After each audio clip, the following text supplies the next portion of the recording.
Hello. Many writing students have ended their time at Birkbeck by saying to me, writing is hard, really hard. If someone says this and says it this simply, with this combination of bafflement and anger and humility, I know I've taught them something. Some students also say, writing is much harder than I used to think it was when I started on the course, before you started teaching me. Usually they say this to thank me, but sometimes I sense the loss of innocence and the blame behind the statement. I hear the implied words, "You bastard. Why have you made writing seem so hard when it used to seem like something I could do, you bastard?" The longer you go on writing, the more ways you'll find to find writing hard. The longer you go on writing, the more ways you'll find of finding writing hard. Another version of that sentence. Now, some writing teachers would want to rewrite that sentence completely if they saw it lying around unattributed. They'd say it was a better sentence if it read, "The longer you go on writing, the more ways you'll find it hard." But that's not what I meant. I meant to include that almost repetition of find and finding, and I meant it because my writing is often recursive. My sentences, when I find them true to my version of the truth, double back upon themselves. They contain within them what I've come to think of as involutions as distinct from convolutions. I'm not pointing this out in order to recommend that you imitate this aspect of my prose style, in fact the opposite.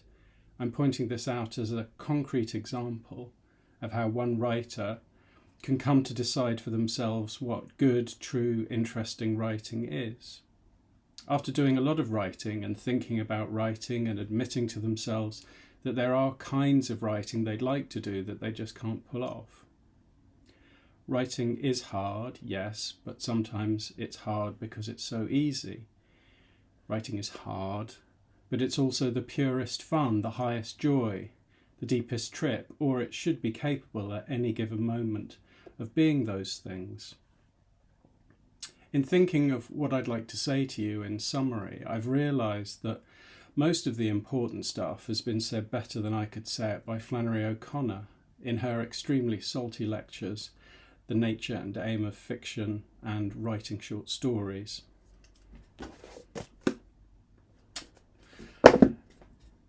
In fact, I'd say that most of what anyone needs to learn about writing stories is contained between pages 63 and 118 of Mystery and Manners.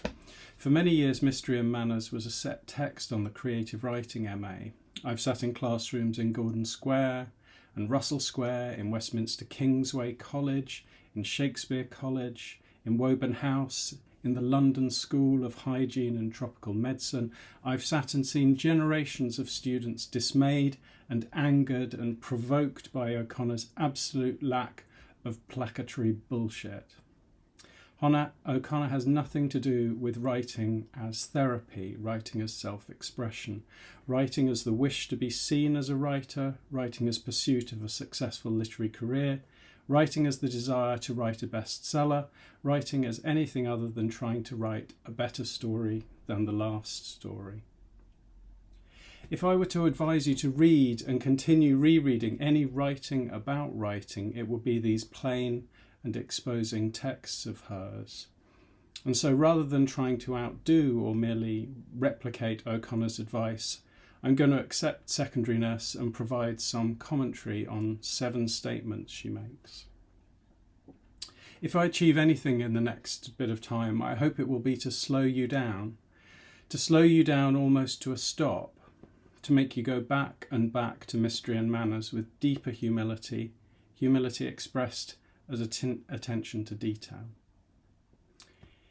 Each sentence of O'Connor's is so powerful because it's the outcome of years of writing that wasn't over-analysed at the time or pre-understood. It's so pure because it comes years before all the clogging gunk of inciting incident, 3-act structure, epiphany. Although it's clear O'Connor sees all this looping up into existence, coming into being, ready to stick writers to the ground, climb up their legs and suffocate them. I say fuck that. Please, apologies for the honk. Please find your own language for what you're doing. You're not on a journey. You don't have an artistic practice. You're only harming yourself by sharing today's word count on Twitter and angsting over people who've written more. If you're content with the shorthand of self-help books, you will never be an interesting and original writer. You may be a successful writer in terms of sales, but you won't be reconsidering anything from a worthwhile start point. A good writer isn't satisfied with existing explanations of the world or conventional ways of bringing the world to readers. They are subject to what W.B. Yeats called the fascination of what's difficult. They keep going back and back and back to it, back and back and back to the words on the page to see what else can be done about them. When a student finishes an in-class writing exercise, puts their pen down as if there's nothing more to be fixed on that page, looks around the corners of the room, the ceiling, I lose a bit of faith in them. And part of me hates them because they're not only being arrogant, they're wasting their own time. Don't be too quick to think you understand what Flannery O'Connor is saying. She is wiser than you are, and she's chosen her words very carefully. These words have, in the past, killed some students as writers because they've made them see their own falsity and laziness. This brings up the first thing O'Connor says from page 77. There's a certain grain of stupidity that the writer of fiction can hardly do without. And this is the quality of having to stare, of not getting the point at once. I would say be this kind of stupid. I don't get it is more productive than I get it, particularly a very quick I get it. Maybe having this grain of stupidity of not getting the obvious is related to the second thing O'Connor says, probably the one that causes most dismay. I still suspect, she says, that most people start out with some kind of ability to tell a story, but that it gets lost along the way. Of course, the ability to create life with words is essentially a gift. If you have it in the first place, you can develop it. If you don't have it, you might as well forget it. That's page 88. And I won't pretend I haven't struggled with this one. As a creative writing tutor, it's very useful, perhaps necessary, to believe that every student in every workshop has the chance of becoming a good writer. And I'm not so convinced by an original gift as O'Connor is. She would believe that gift came from God, and I don't believe in God, so I don't believe in those kinds of gift. However, I think there is something brutally true in her definition of the writer's gift as the ability to create life with words. I don't know how many times in a discussion between first and second markers, between myself and Julia Bell, Richard Hamlin, Luke Williams, Jodie Kim, Catherine Angel, Russell Kellin-Jones, those colleagues I've been lucky enough to work with. I can't tell you how often in articulating why a piece of competent, clearly structured, conscientious, well-presented writing wasn't going to get a distinction, and one of us would say it's just dead, or it just isn't alive. Or in giving a high mark to a distinction that is obviously flawed, asymmetrical, overdone in parts, we've said, but they're a real writer, it's alive. The real writer does everything at once. They may do some things better or worse than others, but they are riding the bike. They aren't concentrating on the texture of the pavement or forgetting to pedal. Thing 3, page 89. I feel that discussing story writing in terms of plot, character and theme, says Flannery O'Connor, is like trying to describe the expression on a face by saying where the eyes, nose and mouth are. I've heard students say, I'm very good with plot, but I can't do a thing with character. Or, I have this theme, but I don't have a plot for it. And once I heard one say, I've got a story, but I don't have any technique. Almost as much as a student stopping early in a writing exercise, looking around the corners of the room, this kind of talk makes me lose a bit of faith in them. I hear them giving up on the very kind of effect, the very kind of effort they need to make, because it's too simple to make. I'm not that kind of person. I can't do that. That needs to change. I'll add another supplementary quote to this from page 102. The only way, I think, Flannery O'Connor says, to learn to write short stories is to write them and then try to discover what you've done. The time to think of technique is when you've actually got the story in front of you. The two most important things, O'Connor says, are these. Firstly, on page 67 and 68. It is a good deal easier for most people to state an abstract idea than to describe and thus recreate some object that they actually see. But the world of the fiction writer is full of matter, and this is what the beginning fiction writers are very loath to create. They are concerned primarily with unfleshed ideas and emotions. They are apt to be reformers and to want to write because they are possessed not by a story but by the bare bones of some abstract notion. They are conscious of problems, not of people, of questions and issues, not of the texture of existence, of case histories, and of everything that has a sociological smack, instead of with all those concrete details of life that make actual the mystery of our position on earth. She continues a little later. The fact is that the materials of the fiction writer are the humblest. Fiction is about everything human, and we are made of dust. And if you scorn getting yourself dusty, then you shouldn't try to write fiction. It's not a grand enough job for you. I told you it's salty. When I say to you, be specific, and that's probably my most common advice recently, be specific, this is what I mean. Does that hurt? It hurts me. It hurts me to hear that and think I don't do it all the time, the matter of the world. But she keeps going. She continues by saying, now, when the fiction writer finally gets this idea through his head and into his habits, he begins to realise what a job of heavy labour the writing of fiction is. A different version of writing is hard, what the student will conclude, they'll say, you've made this hard. What a job of heavy labour the writing of fiction is. That's another way of saying it, heavy labour.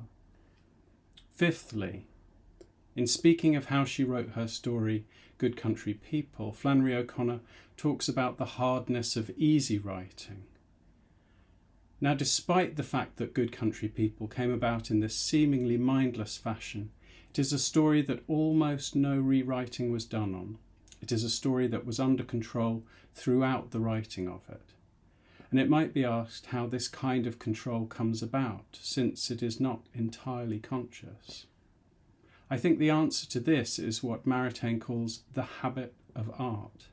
It is a fact that fiction writing is something in which the whole personality takes part, the conscious as well as the unconscious mind. Art is the habit of the artist, and habits have to be rooted deep in the whole personality. They have to be cultivated like any habit over a long period of time. By experience, and teaching any kind of writing is largely a matter of helping the student develop the habit of art. I will say it again, a long period of time.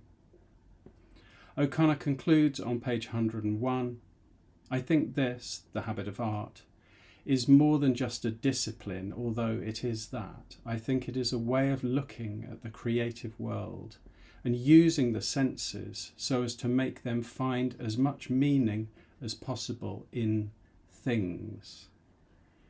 In things. Be specific about things, and that doesn't mean be banal. The sixth thing O'Connor says on page 103 gives the book its title. You really need to stare at this statement for a long time, for years. May write it on a 3x5 card, put it up above your desk. There are two qualities that make fiction. One is the sense of mystery, and the other is the sense of manners. Of all the things O'Connor says, the seventh and last could easily be missed. It's the first half of a sentence on page 95. when you write a story, you only have to write one story. When you write a story, you only have to write one story. You don't have to write all the stories you could possibly write at once. She's not saying that, just that. You don't have to demonstrate everything you can do in one place. That's part of what she's saying. It's too simple to take in almost this, but please try to. If you only write one story, you'll write a much better story. The longer you go on writing, the more ways you'll find of finding writing hard. You can write in control of the vowel sounds in your sentences and the clash of consonants. You can write to subliminally influence the reader with something not unlike neuro-linguistic programming. You can write more powerfully by writing against yourself. You can write to approach great beauty through magnificent embarrassment. You can write a story that gives the reader a simple emotion and then doesn't take it away from them with cleverness. You can write with a different kind of simplicity than Hemingway or late Beckett or Raymond Carver or Deanne Williams. All true minimalists have their own flavour of minimalism. You can write digressions that don't seem dated. You can write a buried poem that it will take people hundreds of years to excavate. You can write something so humiliating and painful that readers will laugh until snot bursts out of their noses. You can write something so ridiculous that readers will find themselves sobbing orgasmically on public transport. You can finally write the best version of the sentence you've been trying to write for a couple of decades. If the former world champion boxer making an obviously doomed comeback in middle age hadn't been the kind of boxer to make an obviously doomed comeback, he'd never have become a world champion in the first place. That's the kind of sentence I've been trying to write. I've been trying to write that for years. In this, the later event causes the earlier. I'll have another go in a couple of years. You can take on your killing influence and find a way of saying something through the unsaying of what they used to make you say. You can write better than your teachers. Much of what Flannery O'Connor says is appallingly simple and appallingly true. In this, I would compare it to the writings of Dogen, a Soto Zen Buddhist master, collected in a book called The Treasury of the True Dharma Eye. His advice, again and again, is to just sit, to do zazen. It is hard, it is very hard, but it's the best thing you can do. That's why I sit. The more writing that you do, the longer you go on, the more ways you will find of finding writing hard. But it's the best thing you can do. So, good luck to you.